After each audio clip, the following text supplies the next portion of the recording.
आज आपण दाल फ्राय बनवूया। इथे मी मूग घेतलेले आहे, भिजत ठेवलेले आहे।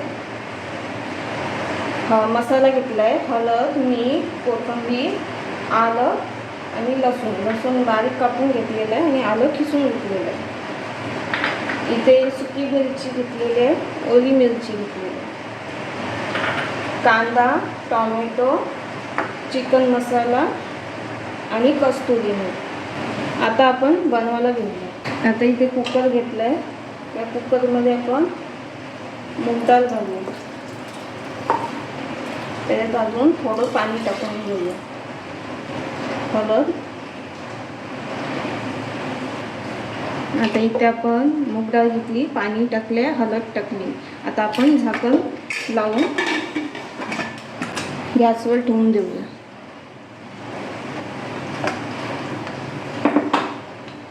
आता आपण इथे 2 शिट्या देऊन घेऊ। आता इथे आपली डाळ शिजून झालेली आहे। आता आपण इथे एक भांडं ठेवून दिले, त्याच्यात तेल घालून घेऊ। आता जिरे,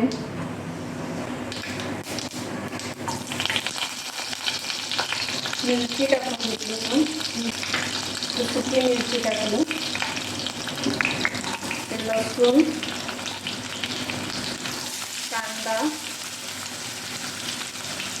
आलं टाकून घेतले,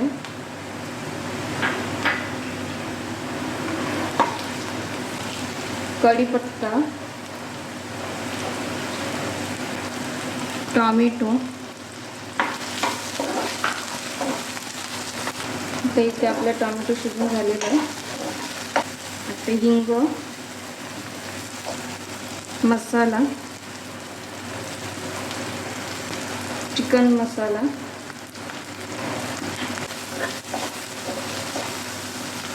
आता आपण डाळ शिजून घेतली ती टाकून घेऊ।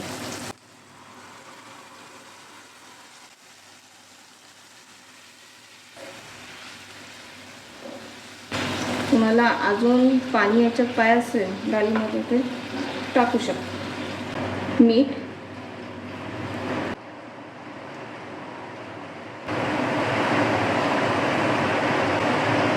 कोथिंबीर। आता आपली दाल फ्राय तयार झालेली आहे। हे बघा, आपला दाल फ्राय तयार आहे। जर तुम्हाला आवडली असेल रेसिपी तर लाईक करा, शेअर करा, सबस्क्राईब करा।